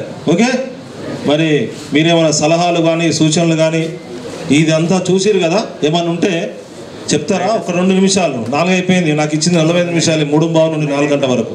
ఇంకొక పావు గంట ఎక్కువైంది. ఇంకా మన రికగ్నైజేషన్ సార్ మాట్లాడాలి, బాజీ సైదా గారు, అంతేనా కదా? మనం వాళ్ళ డిస్ట్రిబ్యూషన్ ఇవన్నీ ఉన్నాయి.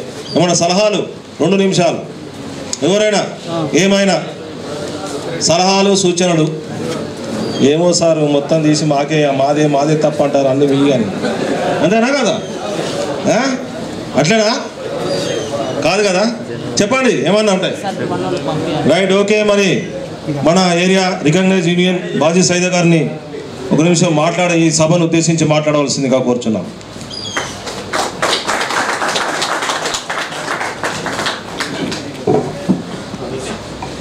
ఈరోజు ఈ మల్టీ డిపార్ట్మెంటల్ కమిటీకి కన్వీనర్గా వ్యవహరిస్తున్న మన SO2 GM గారు, అదేవిధంగా ఈ టీం సభ్యులు ఏరియా అకౌంట్స్ ఆఫీసర్ మురళీధర్ గారు, అదేవిధంగా ఏరియా ఇంజనీర్ గారు, అదేవిధంగా DGM పర్సనల్ గారు, అదేవిధంగా DGM IED చిరంజీవులు గారు, ఏరియా సేఫ్టీ ఆఫీసర్ గారు, మైన్ మేనేజర్ గారు, అదేవిధంగా IED ఇంజనీర్ కిరణ్ కుమార్ గారు, SRP3 గని కార్మిక సోదరులారా, అందరికీ నమస్కారం.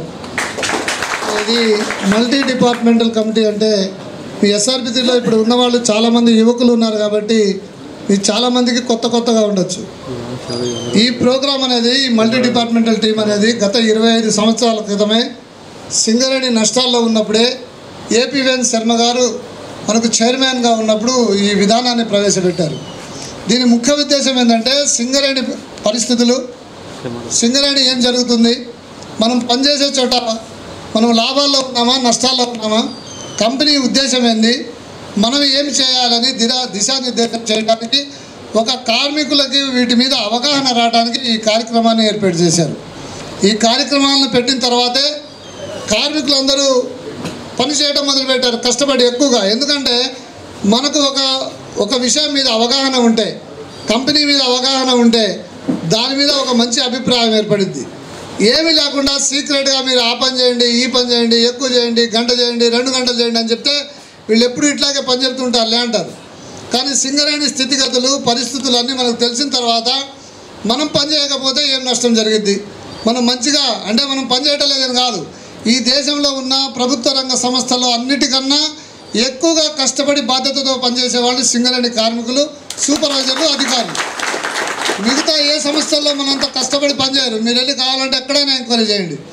మనం అందుకనే దేశంలో ఉన్న చాలా వందలాది సంస్థలు బిఎఫ్ఆర్లోకి వెళ్ళి అటు నుంచి అటే కాయలా పడిపోయినా కానీ మనం 2 సార్లు బిఎఫ్ఆర్లోకి వెళ్ళి బయటకు వచ్చి ఈరోజు 21-22 సంవత్సరాల నుంచి అప్రతిహతంగా లాభాలని సాధించుకుంటూ పోతున్నాం. మీరందరూ కొత్త యువకులు వచ్చారు. ఇప్పుడు ఏదైతే అధికారులు వాళ్ళకు సంబంధించిన డిపార్ట్మెంట్ వైజ్గా వాళ్ళు డాటా ఇచ్చారో దాన్ని మనం అవగాహన చేసుకొని రాబోయే రోజుల్లో మన కంపెనీలో ఒక సిస్టమేటిక్గా పనిచేసి, కష్టపడి పనిచేస్తే నడవదు, ఏదైనా ఇష్టపడి పనిచేయాలి, సిస్టమేటిక్గా పనిచేయాలి, స్మార్ట్ వర్క్ చేయాలి. దాన్ని చేయడం ద్వారానే, అలా చేయడం ద్వారానే మన సింగరేణి అభివృద్ధి వస్తుంది. కాబట్టి మీరందరూ ఆ విధంగా పనిచేయాలని మేము రికగ్నైజ్డ్ యూనియన్గా కోరుకుంటున్నాం. దాంతోపాటుగా మీరేం కోరుకుంటున్నారో దాన్ని మేము యాజమాన్యం దృష్టికి తీసుకెళ్తున్నాం. మనం ఏం చెబుతున్నాం, కార్మికులు కష్టపడి పనిచేయాలంటే వాళ్ళ పనిచేసే వాతావరణం మంచిగా ఉండాలి, పనిచేసే చోట వాళ్ళకి మంచి ఫెసిలిటీస్ ఉండాలి, వాళ్ళకి ఆరోగ్యపరంగా మంచిగా ఉండాలి, కాలనీలో మంచి సౌకర్యాలు ఉండాలి, పనిచేసే చోట వాళ్ళకి సరిపోయిన యంత్రాలు ఏదైతే పనిచేస్తున్నారో టార్గెట్కి తగ్గట్టుగా యంత్రాలు కానీ, పనిముట్లు కానీ, స్పేర్స్ కానీ ఎప్పటికప్పుడు యాజమాన్యం కల్పిస్తూ ఉండాలి. ఈ చర్యలన్నీ తీసుకోవడం ద్వారా మాత్రమే ఏదైతే మనం టార్గెట్ పెట్టుకున్నామో అది సాధ్యమైంది. ఇప్పుడు మీ దగ్గర ఇందాక సార్ మాట్లాడుతూ 7 ఎస్జిఎల్స్ ఉన్నాయంటే మీరందరూ ఒకళ్ళ ముఖాలు ఒకళ్ళు చూసుకున్నారు. ఎందుకు చూసుకున్నారు తెలుసా? యాక్చువల్గా మీ దగ్గర 12 ఎస్జిఎల్స్ పనిచేస్తున్నాయి, 7 మాత్రమే చెప్పారు. మీరేమనుకున్నారంటే సార్కి ఇది తెలియదు అనుకుంటున్నారు, కానీ సార్కి తెలుసు అది అన్నీ. ఆ 7 ఎస్జిఎల్స్ మాత్రమే లైఫ్ టైం ఉన్నాయి. మిగతా 5 సర్వే ఆఫ్ అయిన ఎస్జిఎల్స్, కొత్త ఎస్జిఎల్స్ రాకపోవటం వల్ల తప్పని పరిస్థితుల్లో యాజమాన్యం దాన్ని వాడుతున్నారు. కానీ దానివల్ల మనం కొద్దిగా ఎక్కువగా కష్టపడుతున్నాం. కార్మికులుగా మనకి రిపేర్లు ఎక్కువ అవుతున్నాయి, పని పెరుగుతుంది, పని ఒత్తిడి పెరుగుతుంది, అవన్నీ ఉన్నాయి. ఆ ఎస్జిఎల్స్ మీద మనల్ని పని చేయిస్తున్నారు, కానీ దానికి సంబంధించిన ప్రమోషన్లు మనకు రావు. ఎందుకంటే అది మనకు ఆంధ్రలో లేవు కాబట్టి ఆ 7కి సంబంధించిన వాటికే ప్రమోషన్లు ఇస్తారు. మనం ఏమనుకుంటాం, 7-8 సంవత్సరాల నుంచి పనిచేస్తున్నాం, మాకు ప్రమోషన్లు రావట్లేదు అనుకుంటున్నారు. ఆ విషయం కూడా మన యూనియన్ ద్వారా మనం తీసుకెళ్ళాం. ఇప్పుడు మల్టీ డిపార్ట్మెంట్ కమిటీ వాళ్ళు ఏదైతే మన అభిప్రాయాలు మనం చెప్పామో ఇక్కడ, ఇప్పుడు మేనేజర్ గారు అడిగినందుకు మీ అభిప్రాయాలు ఏమైనా ఉంటే చెప్పండి అని, ఈ అభిప్రాయాలన్నీ పై మేనేజ్మెంట్కి తీసుకెళ్ళి రాబోయే రోజుల్లో ఏవైతే కొరతలు ఉన్నాయో అవన్నీ లేకుండా చేయడం ఈ టీం బాధ్యత. దాంతోపాటుగా మేము కూడా యూనియన్ పరంగా తీసుకెళ్తున్నాం. ఇంకొక విషయం గమనించాలి, ఇప్పుడు చెప్పిన దాంట్లో మనకేం చెప్పారు, అండర్గ్రౌండ్ మన గనుల్లో నష్టాలే ఉంటాయి ఎప్పటికైనా, కానీ ఆ నష్టాలని కొంతమేర తగ్గించుకోవడం ద్వారా ఓపెన్ కాస్ట్లో తీసిన బొగ్గు ద్వారా వచ్చే లాభాలని మనం లాభాలుగా తీసుకుంటున్నాం. అండర్గ్రౌండ్ గనులు కావాలని మనం ఎందుకు కోరుకుంటున్నాం? ఇటు యూనియన్లుగా, కార్మికులుగా అండర్గ్రౌండ్ గనులు ఉంటేనే మనకు ఉద్యోగాలు ఉంటాయి. ఈరోజు ఓపెన్ కాస్ట్ గనులు పెరిగి అండర్గ్రౌండ్ గనులు తగ్గిపోయినాయి కాబట్టి మనం 1,16,000 మంది ఉన్నవాళ్ళం, ఇప్పుడు 39,000 మందికి వచ్చాం. అందుకనే రాబోయే రోజుల్లో మరిన్ని అండర్గ్రౌండ్ గనులు తీయాలని మన యూనియన్గా మనం ప్రయత్నం చేస్తున్నాం.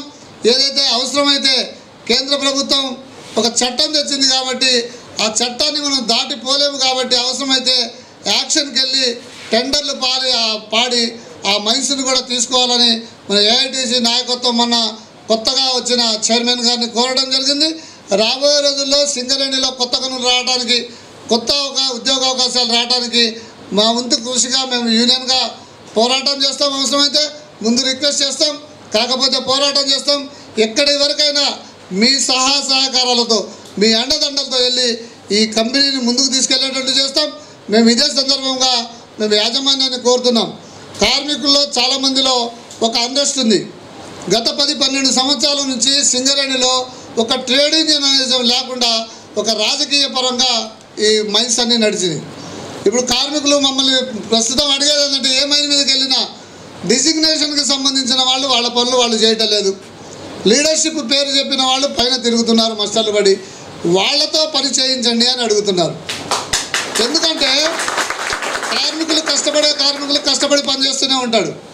ఎవరో రికమెండేషన్ తీసుకొచ్చి, రాజకీయ నాయకులు రికమెండేషన్లు తీసుకొచ్చి ఆయన పైన తిరగటం, సర్ఫేసుల్లో చేయటం, ఇది చేయటం ద్వారా కార్మికుల్లో ఒక రకమైన అభద్రతాభావం, మేము మాత్రం ఎందుకు చేయాలి అనే ఒక నిర్లక్ష్యం ధోరణి వచ్చింది.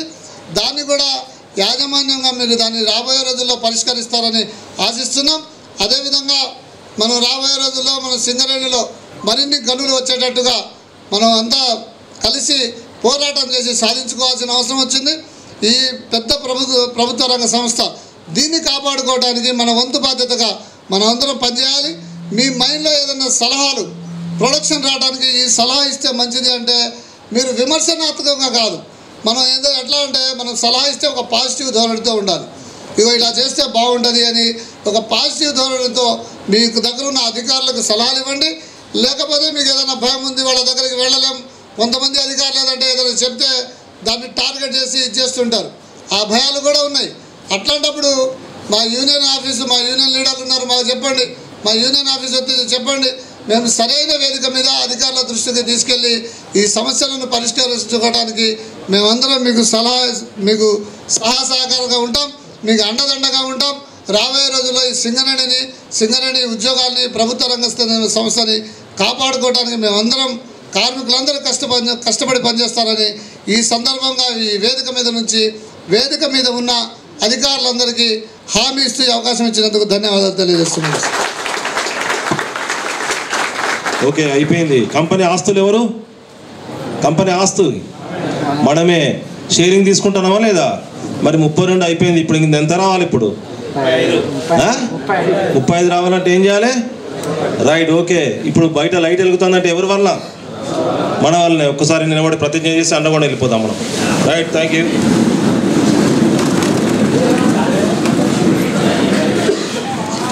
మీ అందరికీ మరొకసారి విజ్ఞప్తి. మీకు ఇందాక స్టార్టింగ్లోనే చెప్పాను, మన అండర్గ్రౌండ్లో మ్యాన్ రైడింగ్ స్టేషన్ని బ్యాక్ షిఫ్ట్ చేస్తున్నాము. దాని ఎరెక్షన్ వర్క్స్ జరుగుతున్నాయి. 102 పోల్ దగ్గర నుంచి 110 పోల్ మధ్యలో ఎవరు కూడా దిగడానికి వీల్లేదు. ఎట్టి పరిస్థితుల్లో కూడా కాళ్ళు కింద పెట్టడానికి వీల్లేదు. పిల్లల చేష్టలు ఎవరు చేయడానికి వీల్లేదు. దయచేసి దీన్ని అర్థం చేసుకొని అందరు కోఆపరేట్ చేయవలసిందిగా కోరుతున్నాను. రక్షణ ప్రతిజ్ఞ. గనులలో జరుగు ప్రమాదములను నివారించుటకు అవసరమైన అన్ని రక్షణ సూత్రాలను తప్పనిసరిగా పాటించుటకు నేను మనస్ఫూర్తిగా ప్రతిజ్ఞ చేయుచున్నాను. నేను చేయు పనుల వలన నాకు కానీ నా తోటి సోదర ఉద్యోగులకు కానీ ఎటువంటి ప్రమాదము జరగకుండా ఉండునని ప్రమాణం చేయుచున్నాను. నా ఈ జీవితం నా భార్య బిడ్డలకే కాకుండా నా మాతృభూమికి కూడా సమానంగా విలువైనదని నేను గ్రహించున్నాను. భగవంతుడు నన్ను సర్వదా రక్షించుగాక. అవరైం అవరైం అవరైం. జై సింగరేణి, జై జై సింగరేణి.